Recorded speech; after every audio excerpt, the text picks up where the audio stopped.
The recording has been started. Thank you, Jenny. My name is Patty Richards, and I am convening a special meeting of the Vermont Community Broadband Board on this May 12th at 1 o'clock or 1:01. We're going to first call the meeting to order, or actually I just did that. First, next is roll call. Board members present, Sarah Hoffman, Laura Sibilia, Brian Otley, myself, Patty Richards. Dan Nelson, unfortunately, was unable to make it. Christine, you want to do a staff roll call? Yes, we have Ginny Raboyne, Robert Fish, Tony Clitheroe, Christina Sweet, Alyssa Matthews, Aaron Herzog, Lucy Fortier, Jose Agallo, Brittany Watson, and Yuji Lee. Excellent, thank you. First item for action, I'll make a motion to approve the agenda as provided. Is there a second? Second. Thank you, Brian. Any discussion of the agenda? Okay, hearing none. All those in favor of the agenda, please say aye. Aye. Aye. Okay, any opposed? The ayes carry 4-0. Item 2 on our agenda is opening public comment. Christine, do you want to run the public comment for us? Yes, I will. If anybody from the public would like to say something, raise your hand. I will recognize you as you're raised, and you will be given 3 minutes to speak. So anybody would like to speak?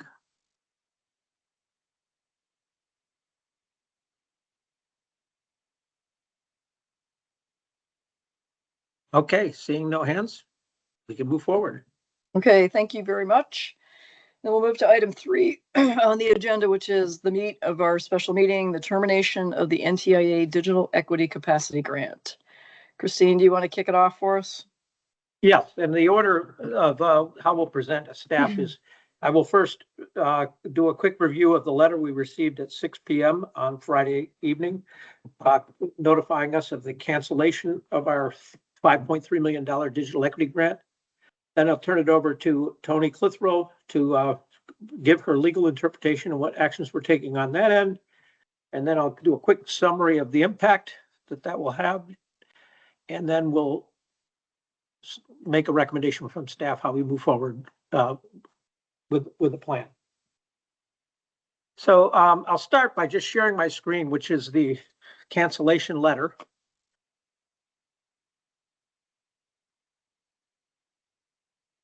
Can you see that? Does that letter show up on your screen now? Yes. There it is. Okay. I won't read the whole thing, but I'll kind of hit the high points. Again, we received this about 6 p.m. It came from NIST. Not sure why it didn't come from the NTIA, but it did come from NIST. And this is the letter is to notify the Department of Commerce will cease funding for our award. And the president has determined, and Senator Lutnick agreed, that the digital equity capacity program is unconstitutional and grants issued pursuant to it were created with and administered using impermissible and unconstitutional racial preferences. So to this end, it's terminated as of May 9th, which was Friday. Anything beyond is done at our own risk for any costs incurred from that date. Decision of final and no right of administrative appeal. So that is the letter, essentially. And I'll turn it over to Tony at this point to give her legal interpretation, answer any legal questions you might have. Okay, Go ahead, so yes, so this letter, as Christine just noted, it terminates the grant, and it based termination on the grounds that the program no longer accomplishes the purposes for which the award was made.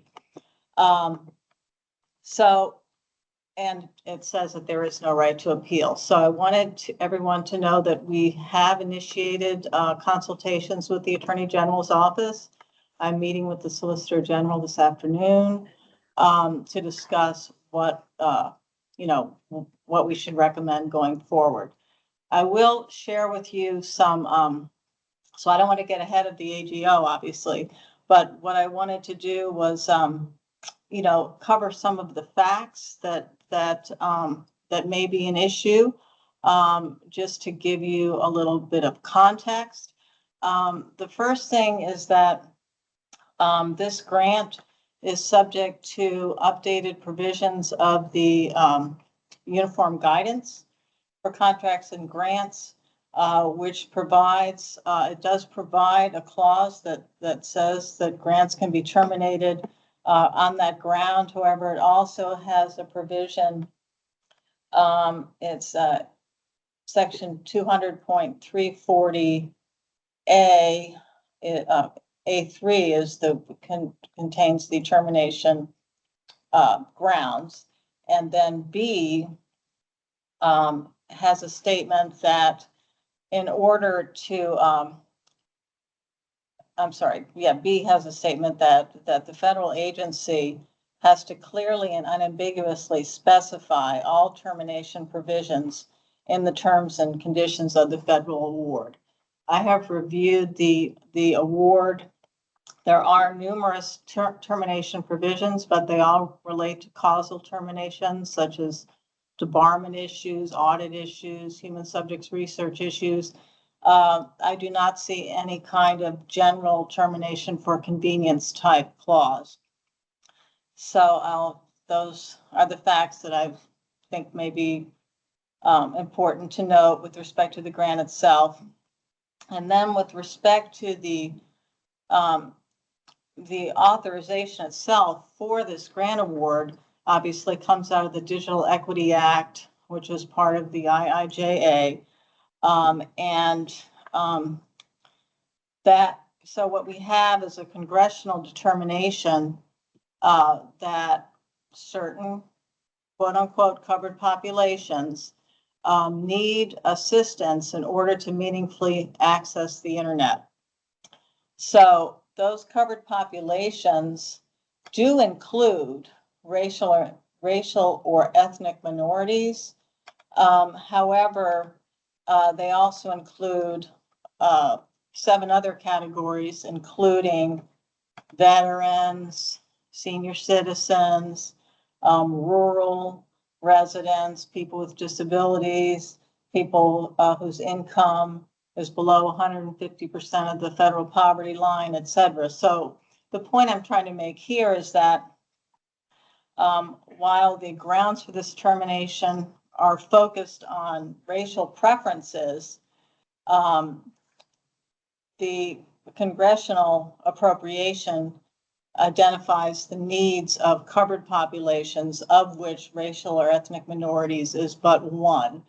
And in Vermont, that's 7.5% of the population. We have 93.1% are rural, 28.2% are aging, 17.7% are in households with incomes below 150% of the federal poverty level, et cetera. So the point is that that this is going to broadly impact all Vermonters. So I wanted to make sure the board was aware of that.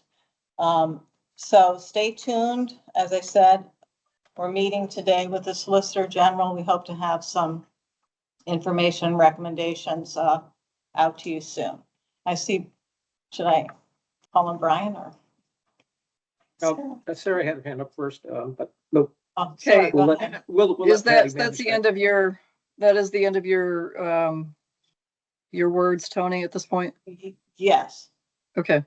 Let's go with Sarah, then Brian. Thanks, Tony, very much. This was probably, this is really unfortunate, but so this provision in this letter that says you cannot, there is no appeal. Have you looked at that? I mean, that seems fairly draconian to me, but I mean, this is what we're living with. But is there anything in the grants or anything that indicates an appeal of a decision like this? There is no language in the grant agreement that specifically provides for a right of appeal. But as you know, there are other potential opportunities, which we'll discuss more with the AG's office, up to and including, filing a lawsuit that would, address this head on in terms of the constitutionality of this congressional appropriation for these identified groups in need. Okay, great. Thank you. Okay, Brian, you're next. Tony, I'm assuming, we're not the only grant recipient, to have received a letter like this nationwide, and, or if we don't know, are we doing research and reaching out to other states to see, or other grantees that we're aware of to see if they've gotten a similar notice? Yeah, I'll take Yes. that. My last Go count, ahead. I have confirmation from 37 other states that have Okay. received this. Okay. Then I'm assuming there's some sort of a, receivers of this letter coalition or group that is forming and communicating with one another and helping to cross strategize what the appropriate response is, and we're a That's part of that. Yes, that's my understanding. Okay. Yes. And is that is that being done through generally the attorneys general, or what Yes. state? Yeah. Okay. Yes, through the Yeah. attorneys general. Okay. There's a national Yeah, I mean, I think- association that coordinates these Yeah. things. Yeah, we have I a think, 4:00 meeting today with the other states as well. Oh, great. Yeah, I mean, I think this is, they're making obscene moves to see what they can get away with, and, throwing the pendulum way over to one side, and then seeing, what people's fortitude is to fight back and undertake the process to, undo their, their provocative, moves. And so this feels like what that is to me. And we just need to be part of, whatever coalition is going to try to unwind this, and be very active in monitoring it, and letting our Washington, delegates do whatever they can do on their side, and ride this out. But I'm comforted, Tony, by your reading that says, there seems to be not really a legal angle to taking this thing back. And now we just have to ride the wave of the nonsense to try to bring it back into sanity land. That's Well, it. thank you. I just want to say, I certainly did not mean to indicate I didn't think there was a legal angle. All I wanted to say is that I didn't want to say anything now before I've had a chance to talk Yeah. to the Yeah. Solicitor General. Yep. And, Yeah, you were clear about that. Yep. okay. I'm done, Patty. Okay, Laura.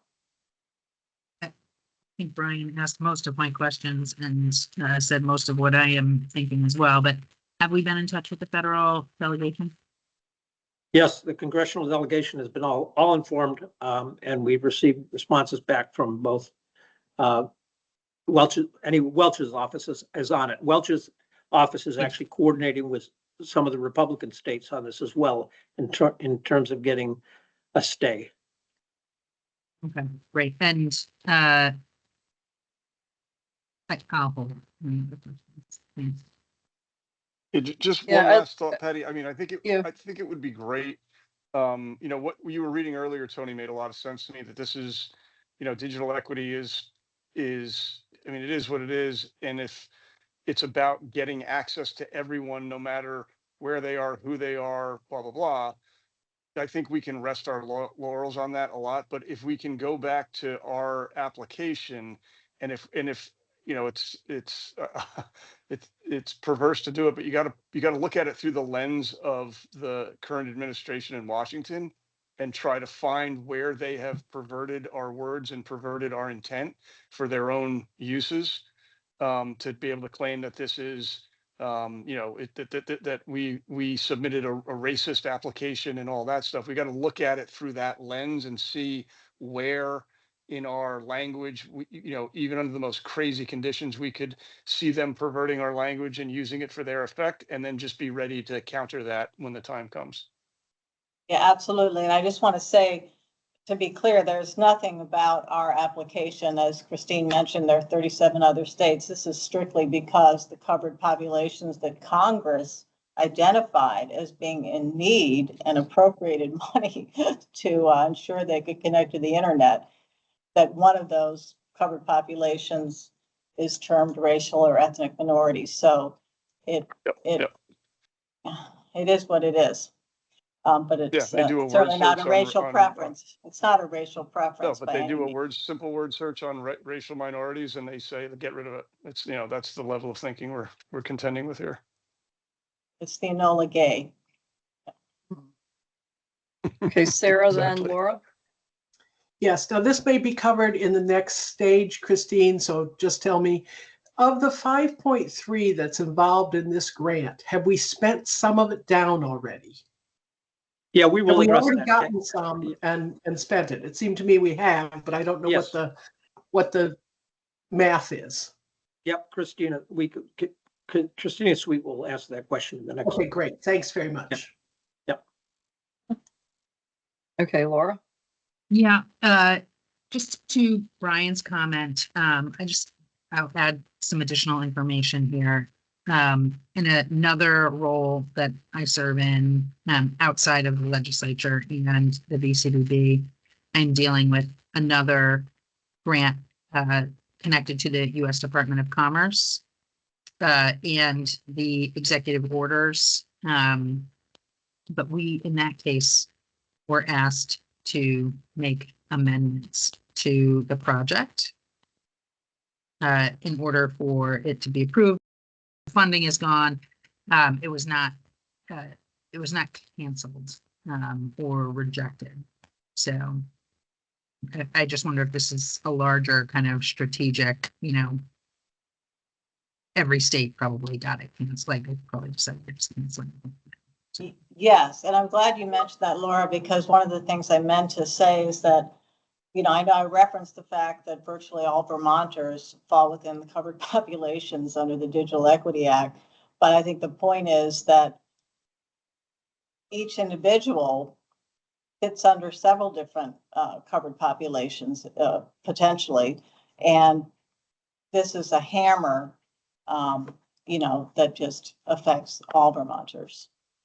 Yeah, so I guess my point was, I think, Brian, you might have been suggesting we look and see if there's language that we can adjust or consider how we may have triggered this. And I'm suggesting that perhaps Vermont has been, and hearing that it's 36 states, I think is what you said, Christine, that have received this. It seems to me my guess would be they're just trying to get rid of the whole program. And it has nothing to do with how states have implemented it. Right. Yeah. Exactly. Yeah, and there's That'd be certainly my nothing in guess. the letter. There's nothing in the letter that calls out anything in our grant agreement. It just says racial preferences. Okay, a lot of my questions have already been answered, but some follow-up thoughts. I would assume this letter is going out to all the states, not just 37. That's a question for you guys to try to peel that back.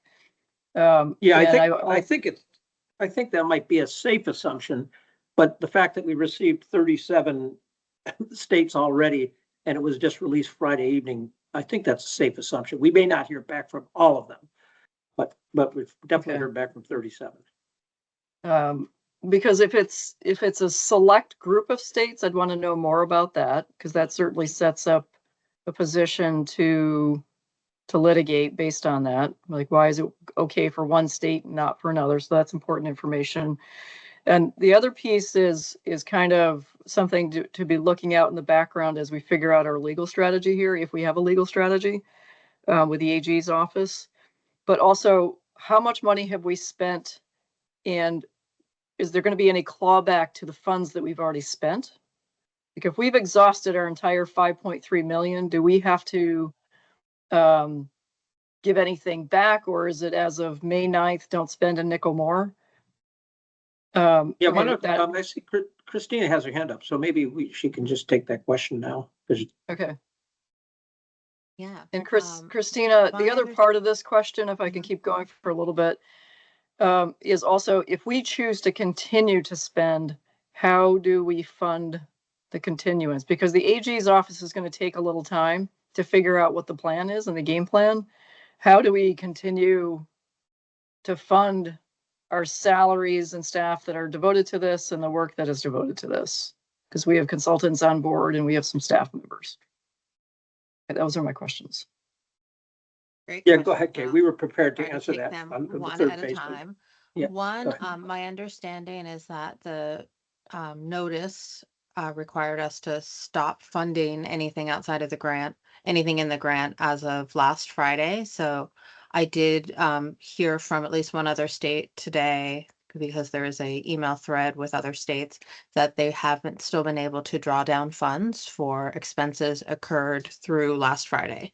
So Okay. that is promising. Our financial manager is actually out of the office today, but when he is back this week, we will be following up to make sure that we are able to draw down those funds that we have spent since our grant began. And the start date on our grant was January 1st, 2025. So I don't have those exact figures right now, but we have paid, I believe, one invoice to our contractor, Rizzy. And Christine also sent a message to Rizzy today to telling them to stop work on the contract immediately, or to pause work on the contract immediately, and to bill us for any work completed up until the point where we provided that notice to them today. So we will likely get another invoice from Rizzy, and we will attempt to draw down those funds from our grant. In terms of staff time under the grant, this again is an estimate, so this is not exact because I don't have the exact numbers from our financial manager, but my estimate is that we have spent probably between $65,000 and $70,000 on staff time since January 1st, and an additional couple $100, like maybe around $200. I think it might be specifically $168 up until a couple weeks ago on travel time. So that would be mileage reimbursement. So fairly small amount. We certainly are able to make some pivots in terms of our funding sources for the staff positions between now and the end of the fiscal year, and potentially into FY 2026, which starts on July 1st. We have other funding sources from USF to BEAD to ARPA capital projects funds, depending on what staff are working on. So my understanding is at this time we are not going to be charging anything to the grant. That was not incurred up through last Friday. Okay, thank you. So we can certainly, for at least the short term, retain all staff. I'm asking this as a question. Can we retain all staff and pay for those staff through other administrative fees from other grant sources?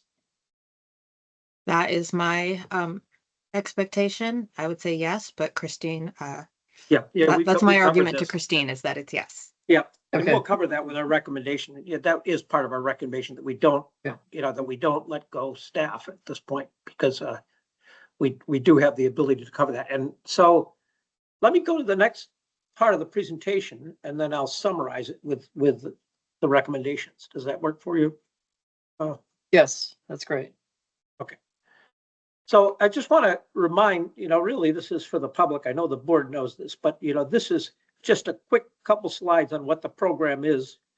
So we know, so you can get an assessment of, what we're doing, and why it's definitely not what we're being charged with from this letter. So let me share my screen again. Can you all see this? Yep. So essentially this program, you heard the numbers from Tony earlier. Program really covers 95% of Vermonters, meaning 95% of Vermonters are eligible in some way for this program because of the rurality of the program. You heard Tony say 8% fall in the racial and ethnic minority group, but meanwhile, the bulk of it is really all Vermonters. We're not targeting a single group. The Digital Equity Act covered populations are low income, veterans, people with disabilities, those with language barriers, rural, aging, and members of racial and ethnic minorities.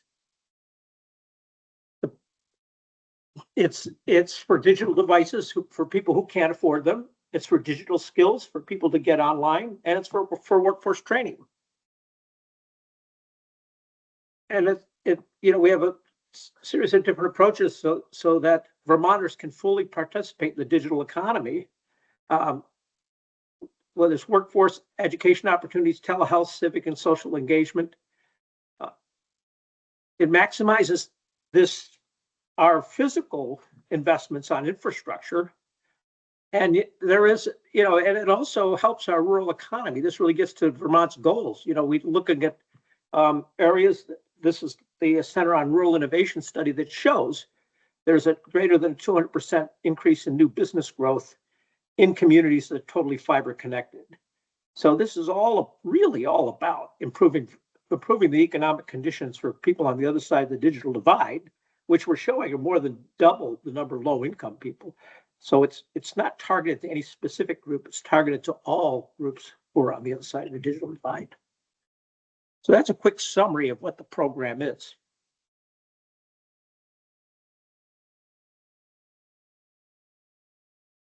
So what we're recommending at this point is that, we just got this news. We had some emergency meetings. A number of us who worked through the weekend on this.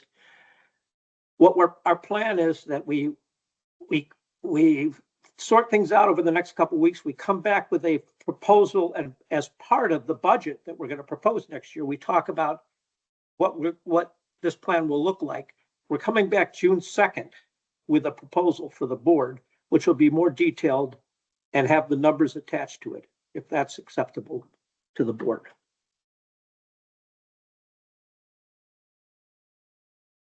Sounds good. One other flag, I guess, is how and if any connection to the CUDs, how that is being handled, and then also how the legislative leaders are doing. Yeah, thank you for asking. Has Thank you for Gwen asking. been in touch with them? Yeah, the legislature, for the board's purpose, the legislature has asked us to let them know of any substantial financial changes that might occur with our programs. So our plan is to send a letter to the key legislative committees indicating that how we're moving forward with this. We didn't want to get ahead of the board on this, so we wanted to present this to the board first, and then we'll put a letter together to the legislative leaders saying how we're going to move forward on this. That's the legislative piece. We have not yet reached out to the CUDs. We'll be doing that this week. Okay. Christine, is there any other impacts on other BEAD funds?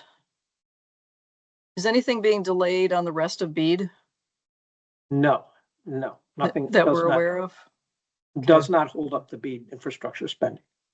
Okay, and the schedule hasn't changed at all for the timeline on BEAD? No, it has not. Okay.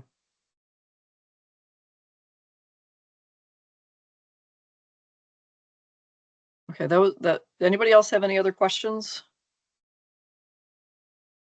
Okay, so we will hear more at the June 2nd meeting. This was significant enough that I thought it warranted a emergency meeting of the board. So hence that was the call for Christine and Annette let me know about it. And I said we should convene a meeting. So I appreciate everybody's time of coming together, but this is significant.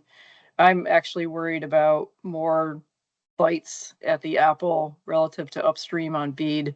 It's just unpredictable what's going to happen at the federal level. I'm really worried, to be honest with you. But obviously, if there's any big announcements, we will keep you posted. And we'll look forward to staff's recommendation of next steps and legal avenues for the June 2nd meeting. All right, so Christine, anything else on this piece for the agenda? No, nothing else. Okay, all right, let's close out. Item 4 on our agenda is final public comment. Yep, opportunity for the public to speak. Again, raise your hand. You'll be given 3 minutes to speak. Are there any comments from the public?